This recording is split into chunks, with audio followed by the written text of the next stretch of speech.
샬롬, 나사렛 아침 묵상 시간입니다. 오늘 본문은 창세기 12장 1절에서 9절까지고요.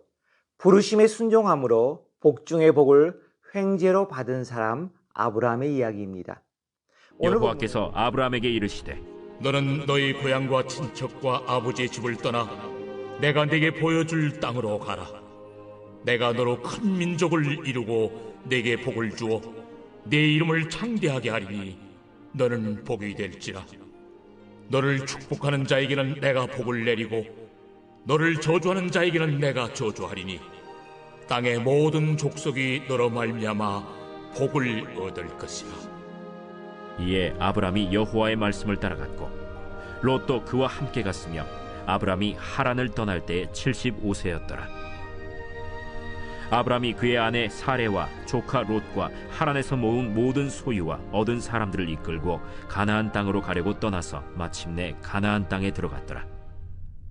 아브라함이 그 땅을 지나 세겜 땅 모래 상수리 나무에 이르니 그때 가나안 사람이 그 땅에 거주하였더라. 여호와께서 아브라함에게 나타나 이르시되 내가 이 땅을 내 자손에게 주리라. 자기에게 나타나신 여호와께 그가 그곳에서 제단을 쌓고 거기서 베델 동쪽 산으로 옮겨 장막을 치니 서쪽은 베델이요 동쪽은 아이라. 그가 그곳에서 여호와께 제단을 쌓고 여호와의 이름을 부르더니 점점 남방으로 옮겨갔더라. 오늘 본문은 창세기 12장 1절에서 9절입니다. 갈대아와 우르와 하란에 살던 한 이름 없는 사람 아브라함을 부르사 고향과 친척과 아비 집을 떠나라 명령하시는 내용이 나옵니다. 이 구절은 너무나 중요하기에 어떤 이는 말하기를 창세기의 모든 장들 가운데 가장 중요한 장이라 말합니다.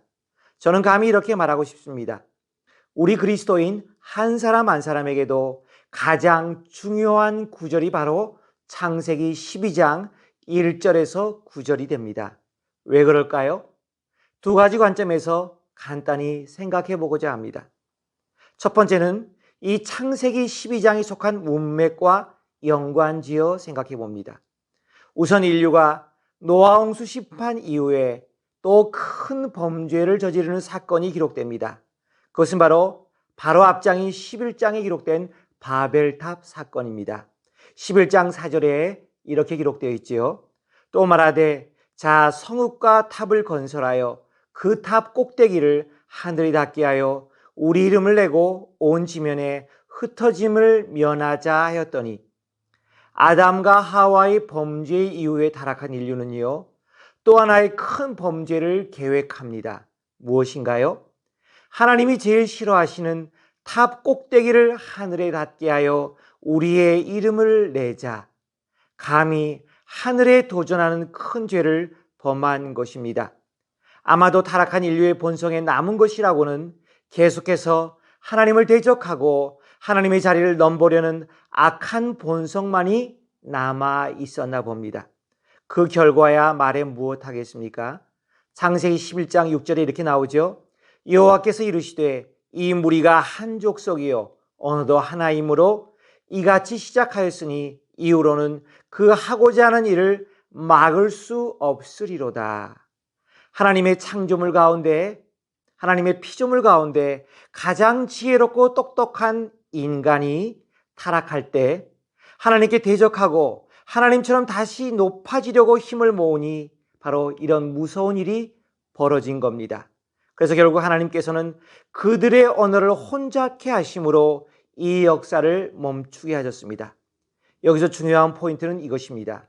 하나님께서는 인류의 잘못된 마음과 계획을 알고 그것을 좌절시키시지만 영원히 인류를 타락과 방황 속에 버려둔 것은 아닙니다. 이 혼돈이 가득한 절망스러운 인류의 상황 속에서 하나님은 한 줄기 구원의 빛을 비추고 계십니다. 그것이 바로 오늘 본문 창세기 12장입니다. 당신의 형상을 따라 만드신 인간을 아무리 더러워도 버리시지 않고 포기하시지 않고 또 다른 인류 구원의 역사를 준비해 놓으셨다는 것입니다. 평범한 사람, 한 사람 아브라함을 통해 실행에 옮기신 것입니다. 그것이 바로 오늘 12장에 나오는 아브라함을 부르신 사건입니다. 여기서 재미있는 것은요, 우리네 인간들이 아무리 크고 잘났다고 해도 다 고만고만하지 않습니까? 그러다 보니 하나님이 아브라함에게 베푸신 상상할 수 없는 축복보다는 많은 사람들이 이런 방향으로 생각합니다. 그가 감당해야 했던 엄청난 순종이란 숙제를 먼저 떠올리곤 하지요. 한번 볼까요? 창세기 12장 1절, 여호와께서 아브라함에게 이르시되 너는 너의 고향과 친척과 아비의 집을 떠나 내가 내게 보여줄 땅으로 가라. 저는 창세기 12장 1절의 제목을 이렇게 달아보았습니다. 하나님께서 아브라함에게 요구하신 순종의 무게다. 하나님께서 요구하신 이 순종의 무게는요, 결코 작지도 가볍지도 더구나 쉬운 일은 아니었습니다. 하나님을 만나기 전에 그가 누렸던 모든 안전지대를 다 버리라고 말씀하신 것과 똑같습니다. 오늘 이와 똑같은 명령을 어떤 믿음이 좋은 그리스도인에게 내린다 해도 결코 순종하기가 쉽지 않아 보입니다. 그럼에도 아브라함은 4절에 보니 이에 아브라함이 여호와의 말씀을 따라 갔고라고 분명히 기록되어 있습니다. 아브라함의 믿음이 위대하다는 것이지요. 그렇지만 바로 그 다음 구절들에 나오는 말씀들을 묵상해 보면요, 우리는 아브라함이 감당해야 했던 순종의 무거운 무게와는 비교할 수 없는, 상상할 수 없는 하나님의 축복이 나오고 있다는 사실에 입을 다물지 못하게 됩니다. 한번 볼까요? 첫 번째 복은 창세기 12장 2절에 나옵니다. 내가 너로 큰 민족을 이루고 내게 복을 지어 내 이름을 창대케 하리니 Make your name great. 너는 복이 될지라. You will be a blessing. 개역 한글 성경에는 복의 근원이 될지라로 나오죠. 저는 이 본문을 읽을 때마다 이런 생각이 듭니다. 우리 하나님 통이 참 크시다. 아니 아브라함의 무엇을 보고 무엇을 믿고 이렇게 큰 복을 주셨을까요? 그 중에 제일 마지막에 나온 복이 제가 볼 땐 가장 큰 복이라 생각됩니다. 내 이름을 창대케 하리니 Make your name great. You will be a blessing. 개역 한글 성경의 번역이 저는 더 마음에 듭니다. 너는 복의 근원이 될지라. 이것이 성경 전체의 문맥과 더 잘 맞지요.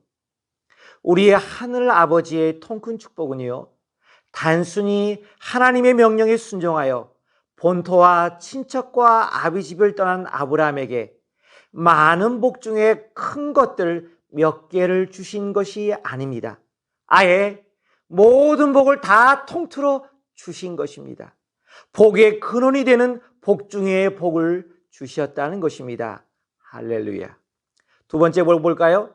창세기 12장 3절에 나옵니다. 너를 축복하는 자에게는 내가 복을 내리고 너를 저주하는 자에게는 내가 저주하리니, 즉 복의 지렛대 역할을 맡기신다는 겁니다. 땅의 모든 족속이 너로 말미암아 복을 얻을 것이라 복의 통로 역할을 맡기신다는 것입니다. 이 두 번째 복은 더 정확히 말하면 첫 번째 복을 더 구체적으로 부연 설명해 주고 있습니다. 하나님이 주신 복이 얼마나 엄청난가요? 복의 근원이란 어떤 뜻이 담겨 있나요? 첫 번째, 아브라함을 세상을 향한 복과 저주의 지렛대 역할을 하는 존재로 삼으신다는 것입니다. 아브라함을 축복한 사람에게는 주께서 축복하시고 아브라함을 저주하는 사람에게는 저주로 갚아주신다는 겁니다. 대단하지요? 그리고 그 다음에 나오는 복이 감히 상상할 수 없는 복을 약속하십니다. 땅의 모든 족속이 너로 말미암아 복을 얻을 것이라. 이번엔 아브라함을 축복의 통로로 사용하여 세상의 모든 민족을 복을 주시겠다는 것입니다.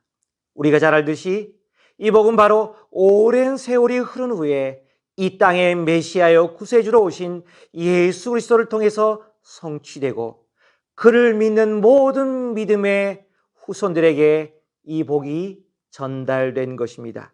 그런데 여러분, 단순히 이게 다가 아닙니다. 갈라디아서 3장 말씀을 보면요, 이 엄청난 축복과 저주의 권한이 신약 시대를 사는 우리에게도 그대로 전해져서 우리도 똑같이 아브라함의 이 큰 복을 누리게 되었다는 것입니다. 들어보십시오. 갈라디아서 3장 8절 말씀. 또 하나님이 이방을 믿음으로 말미암아 의로 정하실 것을 성경이 미리 알고 먼저 아브라함에게 복음을 전하되 모든 이방인이 너로 말미암아 복을 받으리라 하셨느니라. 그 다음 절이 더 중요합니다. 3장 9절. 그러므로 믿음으로 말미암은 자는 믿음이 있는 아브라함과 함께 복을 받느니라. 누가 복을 받는다고요?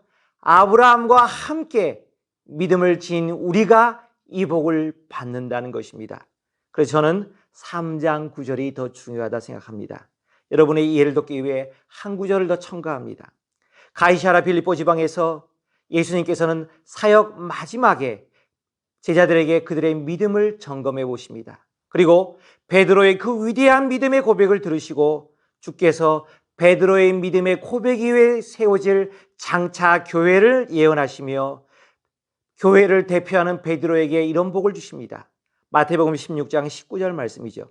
내가 천국 열쇠를 내게 주리니 내가 땅에서 무엇이든지 멜면 하늘에서도 멜 것이요 내가 땅에서 무엇이든지 풀면 하늘에서도 풀리리라. 즉 천국과 지옥의 운명을 가를 지렛대의 축복을 교회에 주신다는 것입니다. 무슨 말입니까?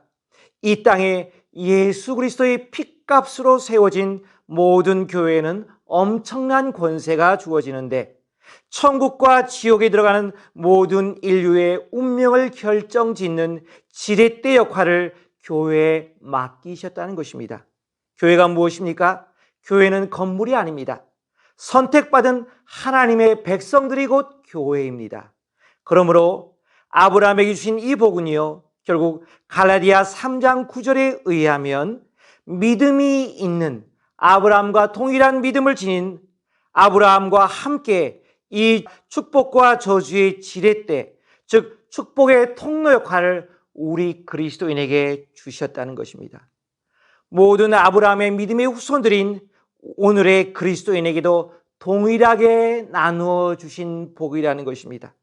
그러므로 창세기 12장에 아브라함에게 주신 이 위대한 복 중의 복은 바로 우리 모든 그리스도인들이 받은 것입니다. 어떠한 삶과 자세에 들어가 있을 때요, 모든 그리스도인들이 그리스도 안에서 주님이 주신 이 계명과 사명에 충실할 때 바로 우리 모두에게 주신 축복입니다. 할렐루야. 우리 모두가 이 복을 거저 받았으니 아브라함과 같이 믿음의 순종의 삶을 살기로 다시 한번 결단하고 도전 받으시기를 간절히 바랍니다. 기도하겠습니다. 하나님 감사합니다. 오늘 아브라함에게 주신 이 엄청난 복을 아브라함에게 주신 것뿐만 아니라 오늘의 교회의 사명을 감당하고 있는 우리에게도 주셨다는 것입니다. 감사합니다.